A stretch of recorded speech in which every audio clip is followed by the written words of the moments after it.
My wife Laura and I moved to Haydenfield in late May of this year. Neither of us knew too much about the town before we moved in. Laura was a travelling nurse and decided it was finally time to settle down at an actual clinic and get more sustainable hours. Haydenfield just happened to be the closest town and had the most affordable houses near her clinic. As for me, I just create mock-ups of websites for different companies. All of my work is done wherever my computer is, so I really didn't mind moving wherever Laura felt happiest with. So when Laura told me about Haydenfield, I was just as excited as she was.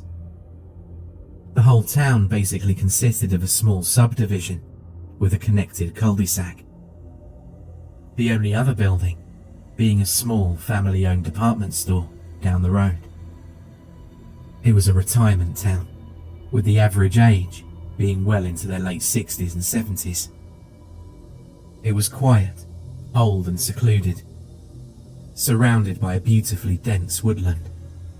It was perfect for just the two of us. Our house was a 2-story continental, nestled right into the centre of the main cul-de-sac. It had a bit of age to its design, but it was well kept and maintained. Besides, it was a cheap buy too. The previous owner had passed away from natural causes a few months prior. Her name was Nancy. She made it to 73. The in-home death didn't bother us very much. Seeing death was part of Laura's occupation. And for me, I guess the thought of death never really bothered me that much. Our move-in date was a pretty standard affair. Our whole previous life had fit into a mid-sized storage van. We started unpacking our belongings from the van sometime in the early afternoon that day. It wasn't until the late evening that we had all the boxes inside our new home. To see all of our lives' possessions laying on the floor and not even filling up a single empty living room left us feeling a bit odd. I'd like to say it was the feeling of hope and excitement for having a new start, but in reality, it was that sense of feeling you'd get when you realised that all of your worldly possessions really meant nothing when properly laid out. Yet instead of dealing with that foreboding sense of dread, it's easier to just collect more clutter, to pretend your life has more substance than it actually does. That's what we both agreed on, anyway. Once the unpacking was finished, we kicked back on our tiny little sofa. We were on a little island of boxes in an otherwise empty living room. We didn't have too much to say to each other that night. The long day of shepherding boxes from one place to another left us both exhausted. It was right about that time when we'd finally closed our eyes that we heard a knock on the door. It took me a few seconds, but I forced myself up. I could feel my back crack just under my skin at every little movement. I knew I'd be sore for a while, but I still pressed on to my front door. I unlocked the deadbolt and pulled open the thick wooden frame. "Hello, neighbour," a voice had filtered out towards me. It was an aged voice, with the consistency of sandpaper. My eyes locked with the gaze of my visitor. It was just an elderly old man. His face was weathered, with deep canyons and valleys of wrinkles. Deep shadows of the setting sun cast his face in black silhouettes that displayed the contours of his age. He wore an ebony black, wide-brimmed hat with a dark overcoat that hung over his slender shoulders. He smiled with all of the effort it took for a man who'd already hit that venerable old age of carelessness. "Hey, sorry, we just moved in," I replied. "I don't think we've met yet. Is there anything I can do for you?" I asked the senior. He just shook his head in steady dismissal. No, nothing like that. I just wanted to give you a proper welcome to Haydenfield. The name's John Clark. I'm the block president here." He extended one of his lanky hands towards me. I took his hand in mine and shook it. His skin felt like tanned leather, but his grip was strong. "Well, thanks for the welcome. Sorry we didn't have time to meet with the neighbours yet. We've had a pretty busy day." John tightened his lips and nodded in understanding. "Nonsense. We should be apologising to you. Had we been younger, we'd have helped you out with those boxes. I think those times are long past us now, though." John gave a half-hearted chuckle. "Listen, we pride ourselves in this town for our hospitality. If you ever need anything at all, please don't hesitate to ask. My wife Mary and I love having company, and we live in that blue house right next door." I gave a small, tired smile back to the old man. "Thanks, John. I'll pass that on to my wife." "Good. Tell you the truth, none of us even lock our doors at night. I promise you, if you need anything at all, just walk right in." His smile faltered, with just a twitch at the end of his words. His eyes focused deep into mine. "Well, I appreciate that offer. I promise we'll knock first, though." I gave a half-hearted laugh. The old man's expression didn't change. "Whatever makes you feel more comfortable here. Just remember, always keep hospitality first. Around here, we're all guests within each other's homes." He squeezed my hand tightly, making me realise that he'd never let go of me in the first place. "Be safe." His leathery hand tightened over mine one last time before he let go. The old man dipped his chin slightly in a small bow of respect, his wide-brimmed hat dipping below his eyes and casting his face into total darkness. "Our doors are open for you, Gregory, at any time, no matter the hour." And with that, John swung around and turned back towards my driveway. His black overcoat billowed off of his small frame with beautiful grace. I squinted my eyes towards him, trying to find the words to the strange feeling I had over the situation. Something about that interaction had given me a terribly uncomfortable feeling. I couldn't place my finger on it, though. I slowly shut the door and locked the deadbolts behind the old man.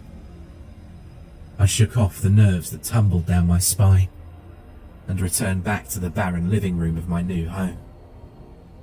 Laura had found herself laying half asleep on the couch, her body sprawled across the cushions. "Who was that?" her small voice murmured out towards me. "A neighbour. His name's John. He lives in that blue house right next to ours with his wife." Laura twisted her body and stretched out on the empty couch, yawning. Her voice pushed past her inhale. "Oh, was he nice?" she asked through her tired tone. "Yeah, he just seems a little strange." I paused for a moment, judging how much space was left on the couch past Laura's small frame. "Hey, let's head upstairs before we both pass out down here. Otherwise, one of us is going to end up sleeping on the floor." Laura laughed before pushing herself up. We both went upstairs to our unfurnished bedroom. The only thing we'd set up was a queen-size box spring with a matching mattress that lay on top of it. The box spring had found itself laying haphazardly on the hardwood of our floor. We ended up both sluggishly making our usual nest of pillows and blankets. Before long, we were both blacked out for the night. It wasn't until a few hours later I felt a pressure on my chest that was shaking me awake. I looked over to the small silhouette of Laura next to me. The silvery moonlight from our window casting an ethereal light over her figure. Greg, wake up! Laura's voice sounded panicked and subdued. I could hear how terrified she was, even underneath her hushed tone. What's going on? I replied. My hand had tried to wipe away the sleep from my eyes. My body still felt exhausted from the physical labour we'd just finished. I heard the downstairs door slam shut. I think someone broke in. I looked at Laura and held my breath. I was trying to hear if anything else in our home was making noise. All I could hear was the throbbing of my own heart. The rest of the house was dead quiet. There hadn't been a single creak of the floorboards. I'll go check it out, I whispered over to Laura. She let go of my chest, and I lurched myself upwards. I wished I had a gun, or a bat, or anything I could have used to defend myself with. But I had nothing more than the mattress on the floor. But I swallowed that feeling and pressed on. I slowly opened up my bedroom door and crept downstairs. Nearly every step I took sent a loud creak that echoed its way throughout the empty house. I kept telling myself that nothing could be inside our home and be this silent. Not unless it was standing completely still. I entered our moonlit living room and flipped on the lights. Nothing. I pressed forward into the kitchen and did the same thing. Nothing. Finally, the foyer. Still nothing. I looked over to the front door and saw the deadbolt latch still flipped towards the locked position. I felt my body relax, my shoulders slumping down in relief. I took a deep breath and wandered back up into our bedroom. There's no one down there. The door's still locked. Laura just stared at me for a moment. I know what I heard, Greg. Someone slammed that door shut. I could see the absolute resolve in Laura's eyes. I knew that she fully believed in what she'd heard. Listen, I don't know. Everything's locked up tight down there. No one's getting in without breaking down that door. I laid back down on the mattress next to my wife.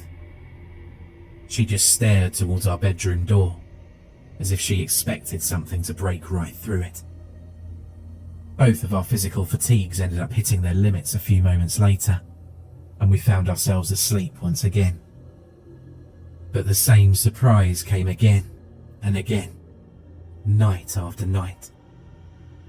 Laura would wake me up sometime after 2 a.m. and tell me that she heard our front door slam shut. I'd head downstairs, see nothing, and check the lock to find everything in order.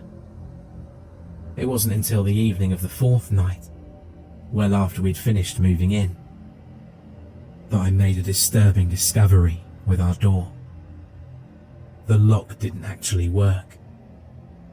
The deadbolt didn't transition over, no matter how hard you twisted the locking mechanism. The door had been unlocked every single night since we'd first moved in. I was at a crossroads. I could break the news to Laura and have her lose even more sleep than she'd already lost. Or just make the decision to handle things myself and buy a new bolt from the department store in the morning. So I did what I thought was best. I told Laura that I'd sleep on the couch that night and keep an eye on the door. I didn't tell her about the broken lock. She went upstairs to our bedroom while I laid down on our couch. I decided to grab a kitchen knife for protection, just in case. I stole the largest one I could find from our knife set. It was about the deadliest thing I could think of. I positioned our couch so it faced our foyer. My vision was dead set on our front door for the first few hours.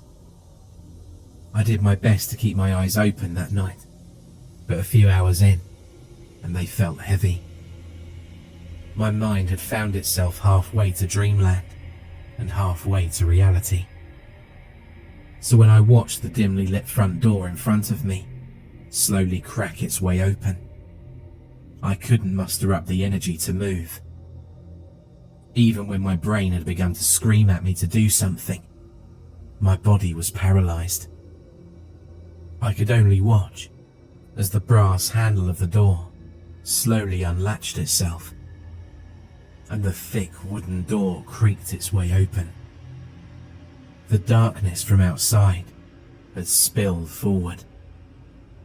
The shadows cast an uncanny black shade throughout the foyer.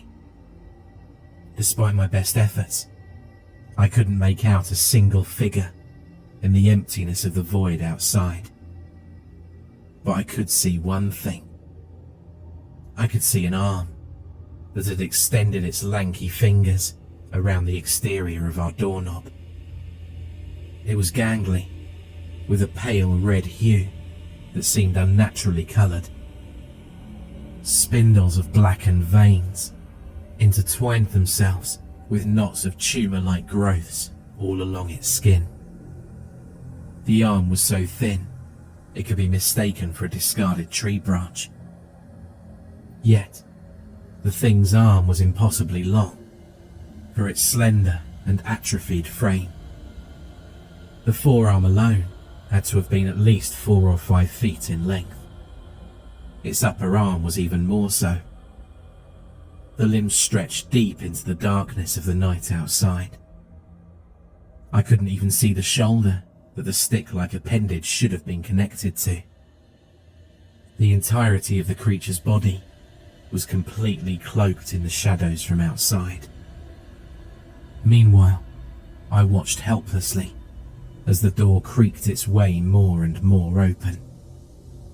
The door had nearly reached the limits of its hinges before it paused. A few seconds passed before the fingers of the creature had tightened around the brass door handle. With a single tug, the door flew backwards.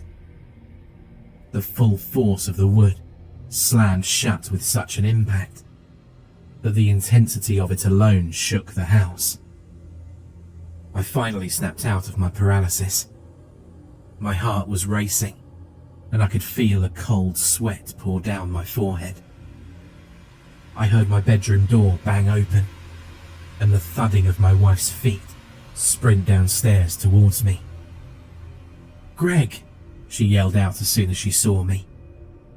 I looked at her and knew immediately that she could see the expression on my face. The absolutely petrified expression. "Greg, what happened? Did you see anything?"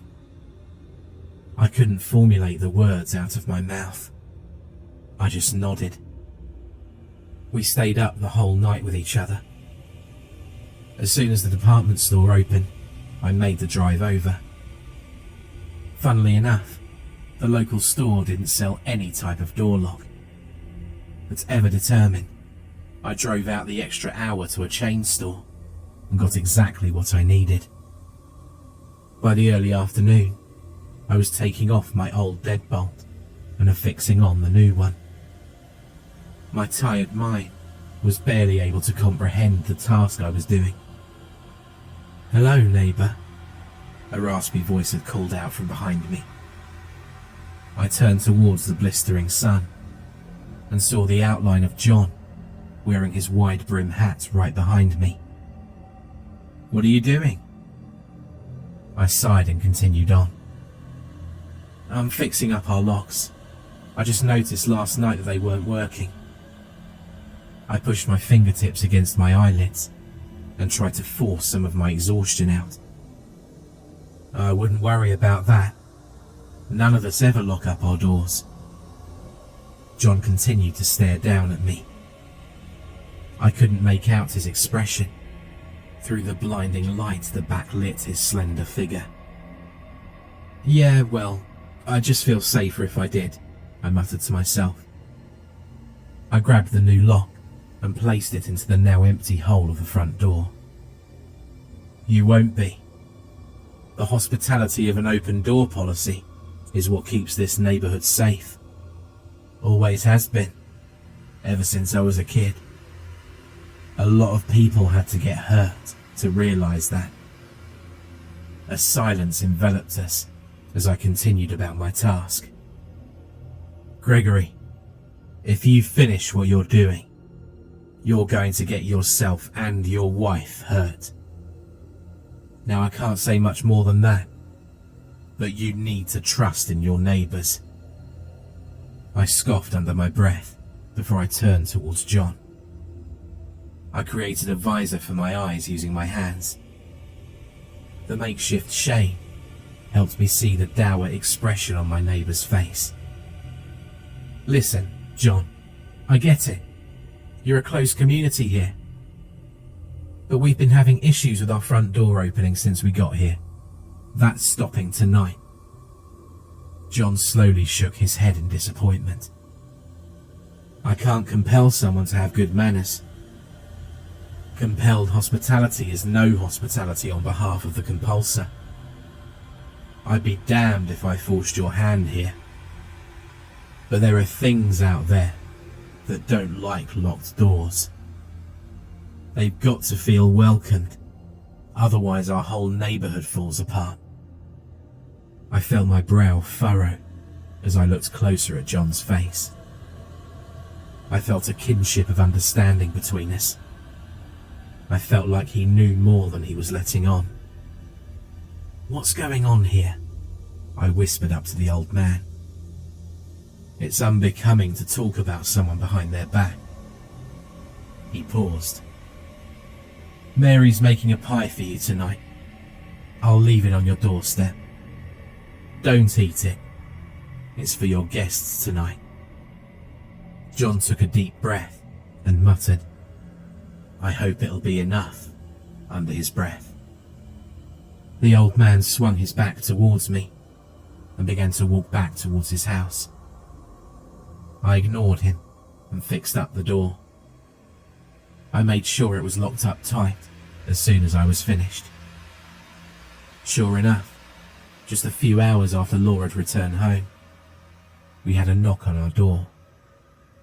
I opened it and discovered a large, steaming, fresh cherry pie.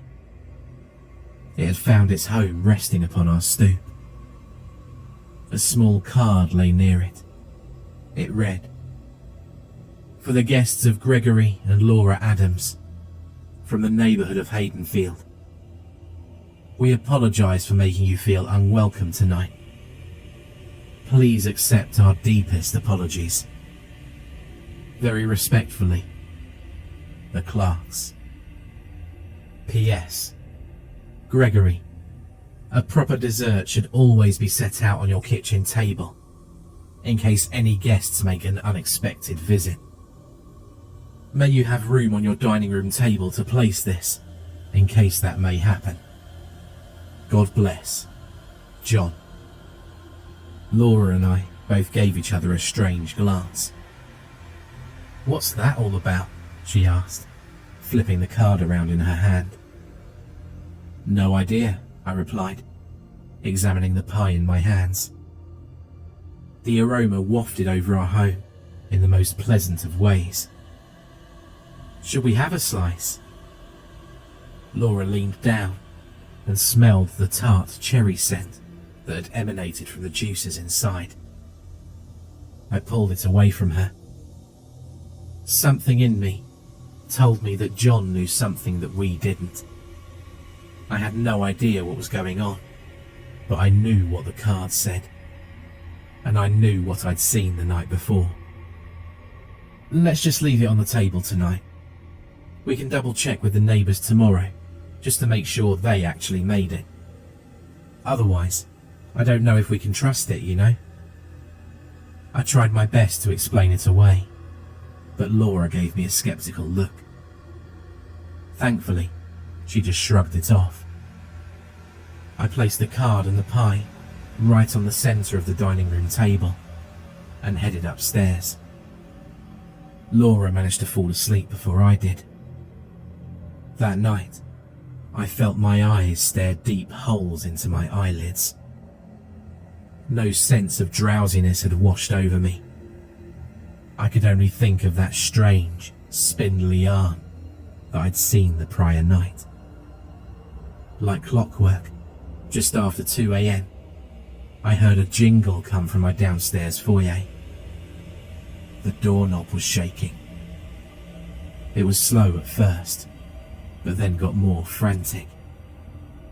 I gripped onto my bed covers and prayed that the lock would keep whatever that thing was away. But as the door handle jiggled more and more fiercely, that prayer fell away. I could hear the door begin thudding in its own frame as something lurched against it. At this point, Laura must have heard it as well. She shot up in bed and looked over at me. "Greg, what the hell is that?" Something began crashing against the door. A chorus of strange voices began screaming from outside the house. Their harmony created an ethereal echo that filled every inch of our home. I glanced over to the window and saw several spider-like hands pressed against the glass. Their skin was the same twisted red hue that I'd seen the night before. Their gnarled fingertips had pressed so tightly against the glass that it had begun to crack under their grip. The same crackling noise had filled our entire home, as every window in the house had simultaneously begun to experience the same fate. Laura's eyes fixated themselves on the gangly hands outside. Tears welled up in her eyes as her voice faltered and fell away into a low whimper. I didn't know what to do, so I reached over and pulled her tight against my chest. "Don't look at them," I whispered to her, over and over again. I wasn't sure if I was speaking to her or to myself. I heard the front door splinter open under the weight of something incredibly massive. A tremendous tundra of thudding and thumping had filled the lower floor. Soon to follow was the sound of every window in the house shattering open, one by one. I squinted my eyes open for just a moment to see the bedroom window crack and explode into shards of glass. Broken slivers had flown their way towards me and my wife. We both closed our eyes to shield ourselves. The hands from outside had begun to stretch their way into our home. They seemed to lurch their way in our direction, as if they could see us. I closed my eyes again and began praying. The thudding from downstairs had found its way into our kitchen. The sounds of cabinets clattered open and shut. The symphony of voices floated their way into the halls. I was left waiting for the feeling of those lanky hands to wrap over me. I was preparing myself to be dragged out of my home at any moment. To feel them pull me right through the broken glass-filled window and into the mouth of whatever those arms were connected to. But instead, I was greeted by silence. The banging had stopped. All of the noises had stopped. I could hear Laura crying in my arms, but that was it. I opened my eyes and saw nothing more than the shattered window of my bedroom greeting me.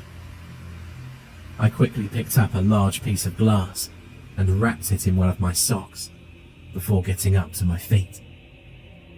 Room by room, I cleared. Every window in our home was broken. Every single one. I got to our front door and saw its frame completely knocked off its hinges. Broken splinters of wood lay scattered across the hardwood floor. Yet the thing that got me the most was that the pie was gone. We stopped locking up our doors after that night, Now, we're always prepared to entertain any guests that might show up, no matter the time.